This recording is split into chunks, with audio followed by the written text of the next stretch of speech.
everyone, welcome to my channel. I understand that today the setup seems to be a bit different. I'm not in my room, I'm in the living room, so you'll hear a lot of cats purring because they are just so annoying and they are always purring. Okay, let me just show you one of the noisiest cats. So this is Trump, the one that we spent a lot of money on for his operation.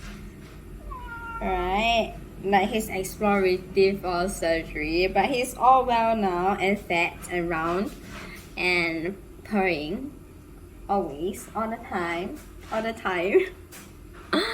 Yeah, so actually today's video is a bit more about heart-to-heart conversations, spilling some tea that I've heard from my client advisor. I'm not going to say who she is, and I'm not going to say too much. I'll try to hide some information, but I believe that, you know, because some of this information is confidential, so I'm going to use rough numbers to talk about it. So a few things that I'll be talking about in this video today. So first of all, I'll be talking about my purchase before the price increase. So what did I buy, right, before the price increase, which is actually on Valentine's Day. Okay, secondly, let's stick to Louis Vuitton. So whether it is possible to purchase the Virgil Abloh sneakers, Air Force Ones, Nike and Louis Vuitton collaboration in store, whether this is possible or not. And if you are interested in any of this part, you can feel free to go to the description below and select the chapters to see which part you are most interested in, and you can, you know, watch the video accordingly. Okay, so first of all, what did I purchase before the price increase? I would say I'm very lucky to have this client advisor that, you know, encourages me to buy things. I mean, that's her job. And also my husband, he is very supportive in whatever I buy. So without further ado, let me show you something that I've never owned and never owned before, and reason being, I am not exactly a fan of monogram.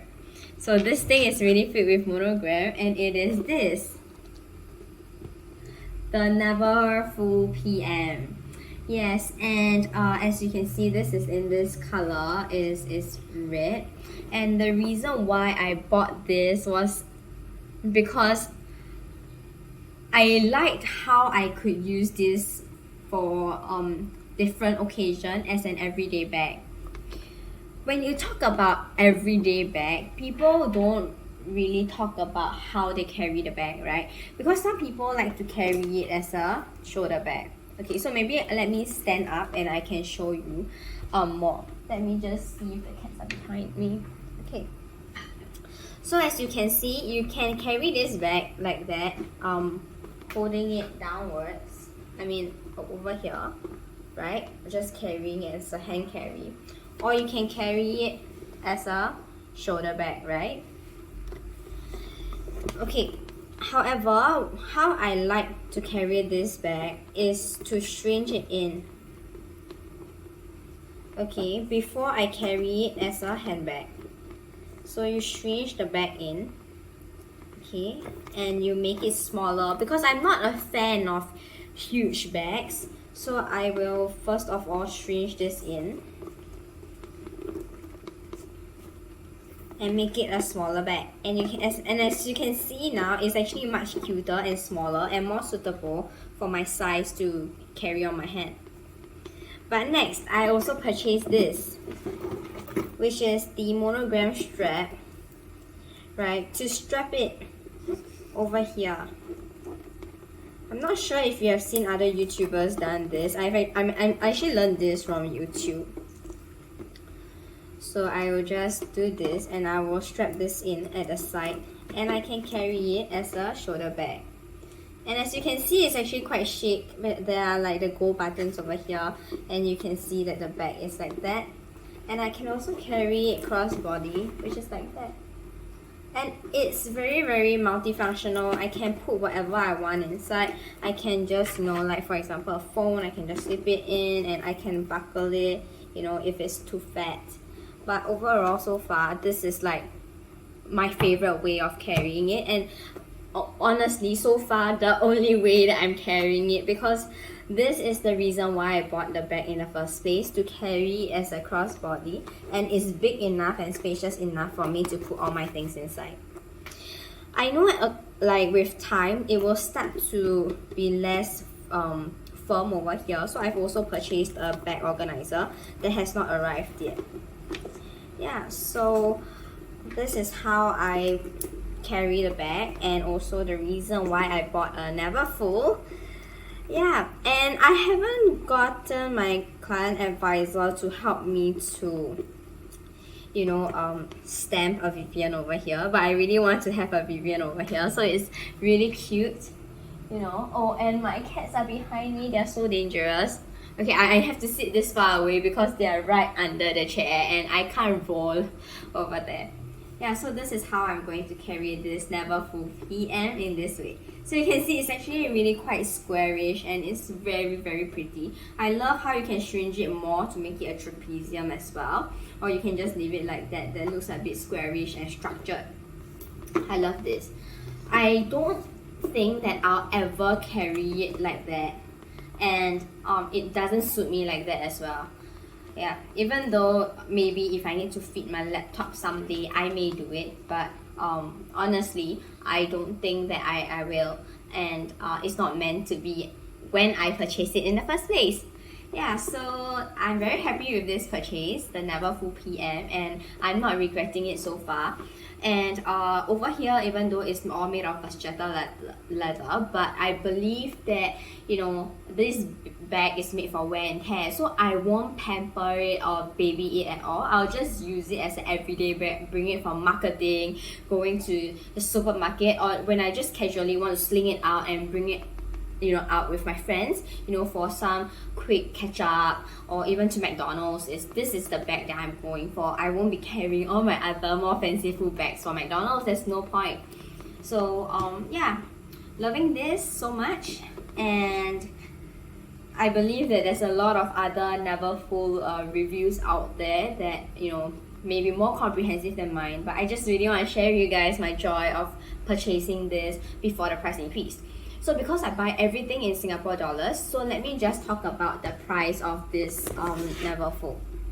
Okay, so when I purchased this, it was $2,230, and the price increase was actually a lot, about 21%. So therefore now the price of this bag in Singapore is $2,700, which is very expensive for a Neverfull.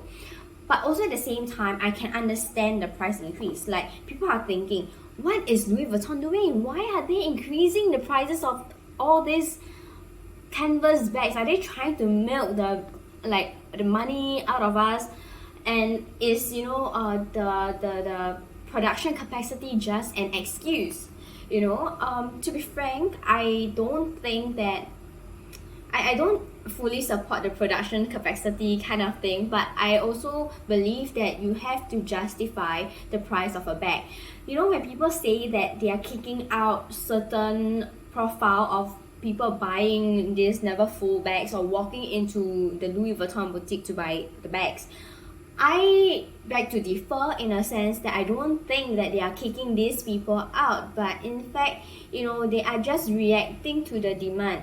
When the demand is increasing, they also increase the price, and because they know that they can, right? So many of these things are supply and demand. If there is a demand, they can raise the prices, they will raise the prices, and there is probably a price that they have in mind that they will raise the bag, to a certain percentage every year until they reach the target price. And I'll never know what that target price is, but it's easy to say that at least they want to have a minimum price on their items, and that is very normal, and yes, it's the thing that only makes sense. And the only thing that I don't like about this price increase is not the price increase of the Neverfull.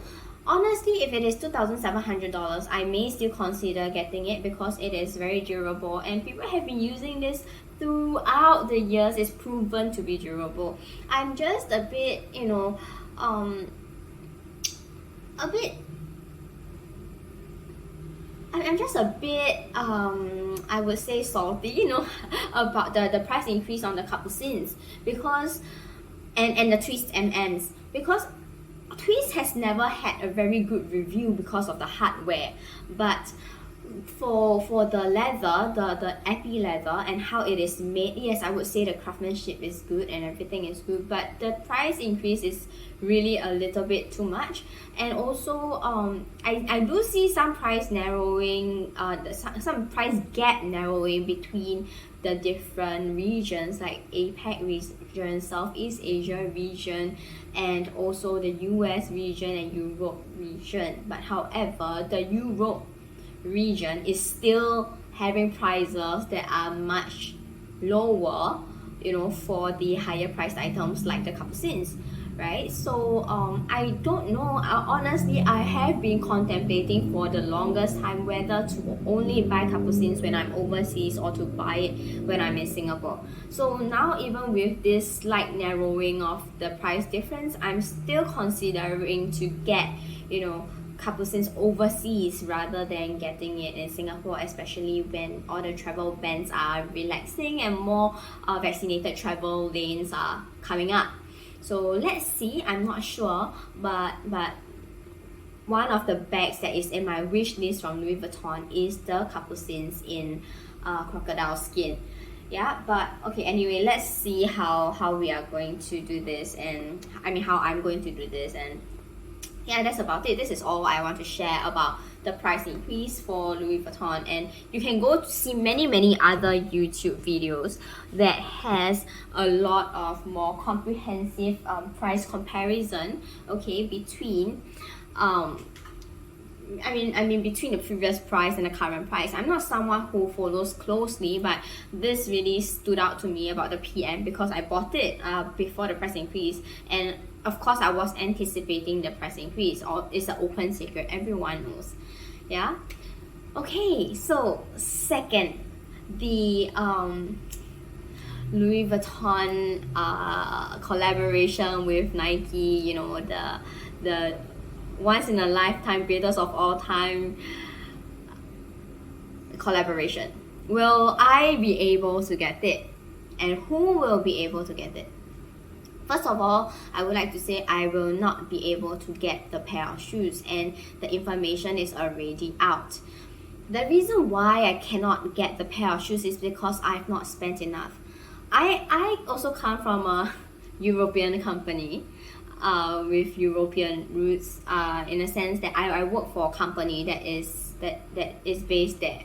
I know how they structure their clients, like in a sense, or like based on spending. So if you pay a certain amount, or if you or spend a certain amount, you'll be qualified to have certain perks, right? And so there are many tiers in my own company. I don't work for Louis Vuitton, but at least from my own company perspective, we have different tiers, and when different customers reach different tiers, they have different privileges and different opportunities. Okay, so in this sense, right, I can see the reason why I'm not able to get the shoes at this point in time, because there are only this X number pair of shoes in Singapore, and in order to have this be one of them who can get this X number of shoes, each person can only get one pair. And if, let's say, an arbitrary number, there are 50 pairs of shoes, right? And who will get these 50 pairs of shoes, right? It will be the top 50 customers. This is, everyone knows it. And in Singapore, being how difficult it is to be in the top 200 or top 100 or top 50, it's so difficult because there are so many crazy rich Asians in Singapore, and easily you can throw a stone. Some people are spending around 100k euros in Louis Vuitton, and they wouldn't even classify themselves as being the top 100 or top 150 or top 50, right? So in that sense, you know, I am pretty sure that if you spend euro 200,000 last year, you will be qualified under that top X number of people who can qualify to place orders for the shoes. And you cannot select, and from the information that I know, you cannot select the color of the shoes that you want. You can only place an order with your shoe size, and you will get offered the shoes when they are here. And that can only be done for that top X number of people. And I am a middle income earner, and even if you have inheritance, or even if you have certain amount of money, right, in your bank account, you save so much, I would say that, you know, spending that amount last year would be equivalent to you buying a Tesla in Singapore. And people would rather buy Tesla than spending in Louis Vuitton. I mean, for me at least, you know, I would prioritize getting a better car than spending that much in a luxury boutique store.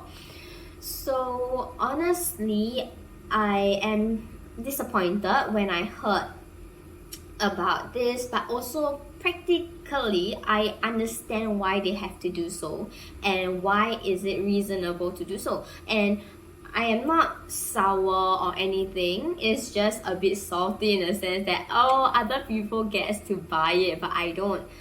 But I am happy enough to have this information about the shoes, about who can get the shoes. And I think I roughly have some people in mind that is in my friend list that may qualify for the shoes, but frankly speaking, I don't. Yeah, and that's fine. I don't know how the resale market is going to be like. I don't know how many of this X number of people are going to flip it, and oh well, let's just see how things turns out. Yeah, and okay, so that is all that I want to talk about, and the tea that I've spilled, okay, about buying the Nike X Air Force 1 sneakers from Louis Vuitton boutique in Singapore, at least. And that is about all for my video today. So this is actually the last topic. So if you want to hear more from me or like watch more of my videos, you can always subscribe to my YouTube channel. Thank you so much for your support, assuming that you subscribed. And if you have any questions or suggestions, feel free to drop a comment below. And also, if you like this video, YouTube is going to show you more of my videos, and it's more convenient as well, for the algorithms. And if you like it, it's really a kind of really strong support if you just click the thumbs up button. So I really appreciate your time watching this video, and I hope that I have addressed some of your questions. And see you guys back at my channel soon. Bye bye.